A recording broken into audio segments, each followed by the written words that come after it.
नमस्कार, मैं अभी सकरात सीईओ फाउंडर रिजीव ग्लोबल। चलिए आज हम बात करेंगे पूरे भारत में कहां कहां अनुदेशक बहाली आने वाली है। वो कौन कौन सा राज्य है जहां पे दिसंबर तक वैकेंसी आ सकती है, अनुदेशक की बहाली आ सकती है, और कौन कौन सा वो राज्य है जहां पे बहाली प्रक्रिया लंबित है, वो उसका शुरुआत होने की संभावना कब है, इत्यादि के बारे में चर्चा करेंगे। अगर आप CITS कर रहे हैं तो आपके लिए ट्रेनिंग मेथोलॉजी, प्रिंसिपल और टीचिंग का टेस्ट सीरीज और स्टडी मटेरियल रेडी है। आप इसे ज्वाइन कर सकते हैं। ज्वाइन करने के लिए जो स्क्रीन पर नंबर दिख रहा है, इस पे POT लिखकर मैसेज कीजिए। आपको ये सारा टेस्ट सीरीज और स्टडी मटेरियल मिल जाएंगे, जिसके सहायता से आप लेसन प्लान, डेमोन्स्ट्रेशन प्लान और बहुत सारे क्वेश्चंस का प्रैक्टिस करके अच्छा नंबर ला सकते हैं। तो चलिए हम बात कर रहे थे कि अनुदेशक बहाली कौन कौन से राज्यों में स्टार्ट होने वाली है, वो कौन कौन सा राज्य है जहां पे बहाली प्रक्रिया लंबित हो सकती है। इसके बारे में डिटेल्स में हम बात करेंगे। इससे पहले एक रिक्वेस्ट है। रिक्वेस्ट ये है कि हम लोग पूरे भारत के लोग ऑल इंडिया टेक्नीशियन ऑर्गेनाइजेशन के तहत जुड़ रहे हैं, और इसके माध्यम से हम लोग अनुदेशक बहाली या ITI से संबंधित कोई भी जानकारी के लिए, कोई भी बहाली प्रक्रिया के लिए लगातार DGT, संबंधित मंत्रालय, ministry of skill development, labour मंत्रालय इत्यादि को हम लोग टैग करके ट्वीट कर रहे हैं। जब आप बहुत संख्या में ट्वीट करेंगे तो विश्वास कीजिए ट्विटर के माध्यम से हम लोग दबाव बनाकर बहाली प्रक्रिया शुरू करा सकते हैं, CITS को लागू करवा सकते हैं, CITS को कंपल्सरी करवा सकते हैं। तो आप अनुदेशक बनना चाहते हैं, अनुदेशक बनने के लिए CITS कर रहे हैं, तो इस Twitter handle AITO all India technician organisation को फॉलो कीजिए। इसके अलावा जो बिहार, UP अलग अलग राज्यों के जो ट्विटर हैंडल है जिसके द्वारा हम लोग लगातार दबाव बना रहे हैं, उसको भी फॉलो कीजिए। जब ट्विटर पर आप आएंगे तो आपको सारा जानकारी मिल जाएगा। चलिए शुरुआत करते हैं हम महाराष्ट्र से। महाराष्ट्र में लॉकडाउन के पहले, मतलब मार्च से पहले जनवरी के आसपास एक नोटिफिकेशन आया था जिसमें बताया गया था कि 700 पोस्ट के लिए अनुदेशक बहाली होने वाली है। पेपर के कटिंग में भी ये चीजें दिया गया था और लॉकडाउन की वजह से इसे रोक दिया गया।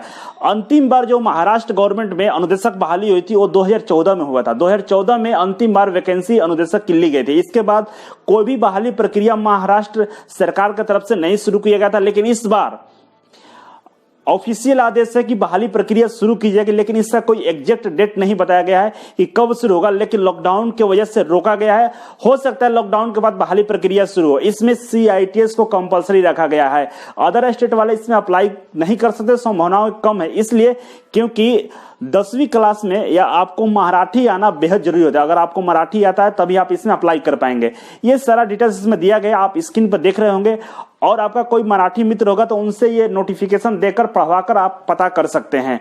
तो इस तरह से महाराष्ट्र गवर्नमेंट में बहाली आने की संभावना बहुत ज्यादा है और बहुत जल्द 700 पदों पर अनुदेशक बहाली आ। बात करेंगे हम मध्य प्रदेश के बारे में। मध्य प्रदेश सरकार द्वारा जो उसका एग्जाम लेने का बोर्ड है, Madhya Pradesh professional examination board के द्वारा अनुदेशक बहाली के लिए संभावित डेट का डिक्लेरेशन दिया गया है। संभावित जो डेट है अक्टूबर-नवंबर है। अक्टूबर-नवंबर में Madhya Pradesh professional examination board के द्वारा बहाली प्रक्रिया शुरू की जा सकती है। इसमें पोस्टों की संख्या का जिक्र नहीं है, लेकिन उसका जो पैटर्न है उसके अनुसार पिछले बार जो वैकेंसी आई थी 2016 में 300 के आसपास सीटों पर वैकेंसी आई थी। इस बार 500 या 1000 की पोस्टों पर वैकेंसी आ सकती है, क्योंकि लगातार 2016 के बाद गेस्ट फैकल्टी के माध्यम से मध्य प्रदेश गवर्नमेंट भी अपना काम चला रही है, और बहाली लेने के लिए इस बार जो संभावित तिथि दिखा रहा है, तो हो सकता है बहाली यहां पे शुरू हो जाए।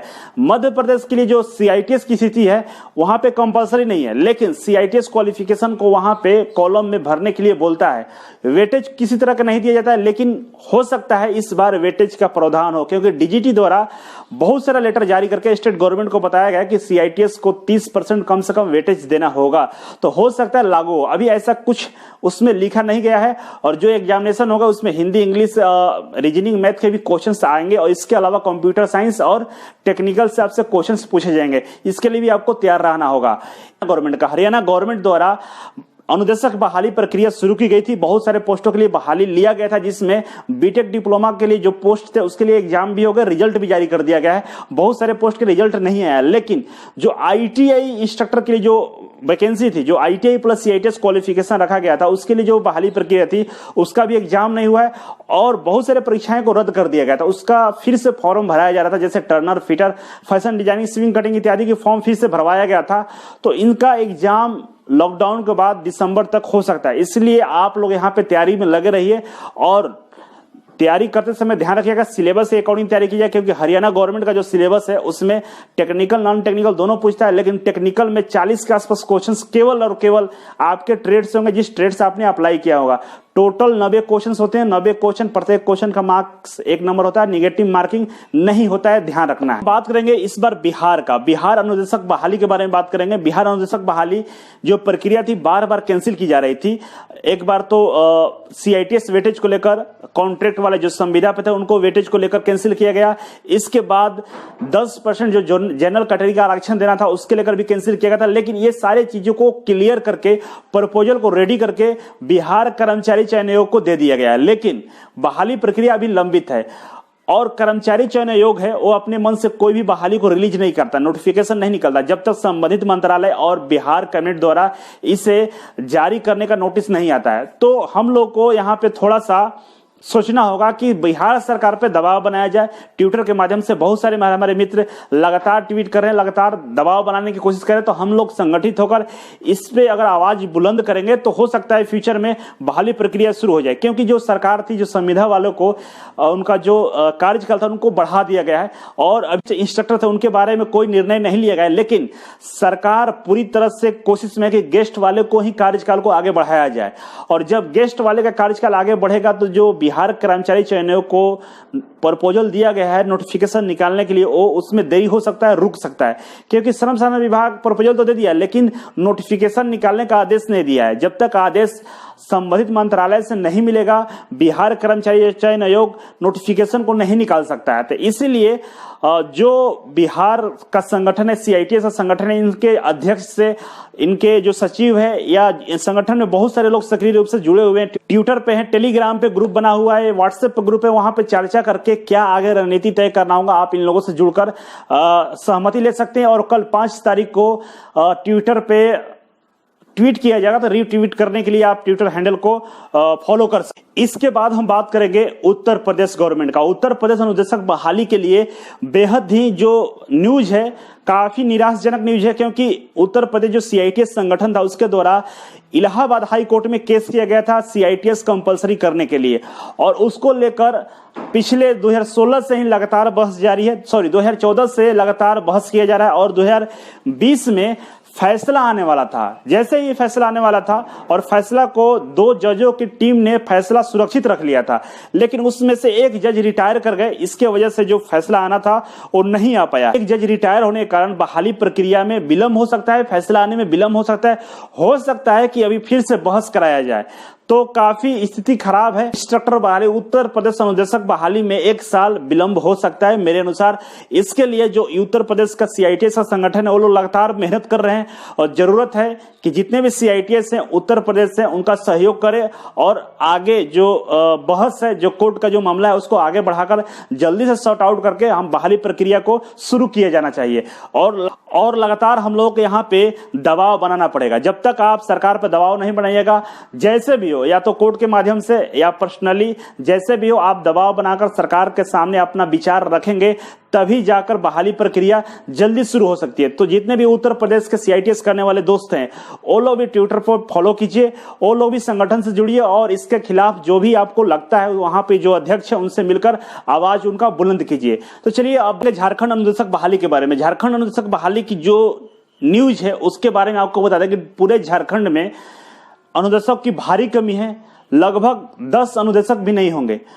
पूरे ITI में खाली पड़ा हुआ है। एक अनुदेशक 2 ITI 3 ITI में जाकर पढ़ाते हैं। काफी स्थिति देनी है और वहां की सरकार बहाली लेने के लिए प्रयास की है, लेकिन जो कोर्ट में मामला लंबित है जिसके कारण हाईकोर्ट का आदेश है कि आप गेस्ट इंस्ट्रक्टर भी नहीं रह सकते, संविदा पे भी नहीं रह सकते जब तक ये जो मामला कोर्ट में चल रहा है इसका फैसला नहीं आ जाता है। इसके अलावा रांची हाईकोर्ट द्वारा झारखंड का जो ITI कॉलेज है उनके बारे में खुद संज्ञान लिया गया और बताया गया कि इंफ्रास्ट्रक्चर में पढ़ाई को लेकर, अनुदेशक की कमी को लेकर कोर्ट ने खुद पूछा है मंत्रालय से और श्रम संसाधन मंत्रालय द्वारा उसका जवाब देने के लिए बुलाया है कोर्ट में। और हो सकता है कि जल्द से फैसला आकर बहाली प्रक्रिया शुरू हो जाए। लेकिन झारखंड के जितने भी मित्र हैं थोड़ा सा पेशेंस रखिए, कोर्ट का फैसला आ जाएगा। मुझे उम्मीद झारखंड में इतना आसान भी नहीं है क्योंकि कोर्ट में फैसला बहुत दिनों से लंबित है।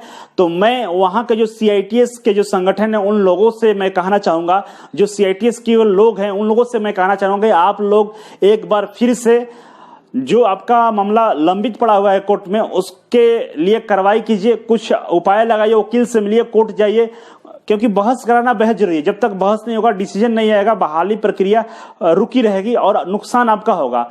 आपका दिन ब दिन उम्र कम हो रहा है, एज खत्म हो रहा है, तो आने वाले दिनों में काफी दिक्कत का सामना करना पड़ सकता है। इसलिए आप लोग संगठित होकर एक बार कोर्ट का दरवाजा खटखटाइए, जिससे हो सकता है बहाली प्रक्रिया जल्दी शुरू हो जाए।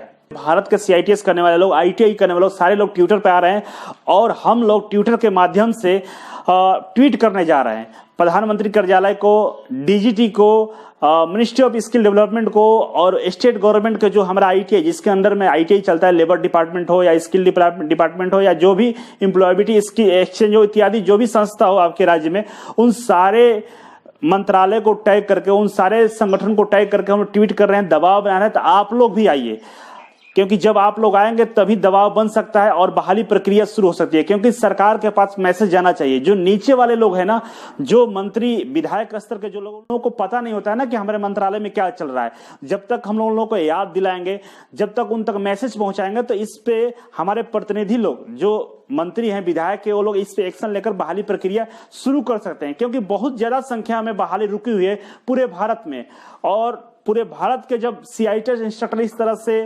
ट्वीट करेंगे, इस तरह से उन लोग तक मैसेज पहुंचाएंगे, तो जरूर रिप्लाई मिलेगा। इसलिए ट्विटर को फॉलो कीजिए, ऑल इंडिया टेक्नीशियन ऑर्गेनाइजेशन को फॉलो कर सकते हैं और इस ट्विटर के माध्यम से आप रीट्वीट कर सकते हैं। तो चलिए, कमेंट बॉक्स में कमेंट करके जरूर बताइएगा कि आपके पास क्या समस्या है और क्या सुझाव देना चाहते हैं, तो कमेंट बॉक्स में कमेंट कर सकते हैं। तो चलिए, आज के लिए बस इतना था। Thank you so much. फिर मिलते हैं आपसे एक नई वीडियो, एक नई जानकारी के साथ। तब तक के लिए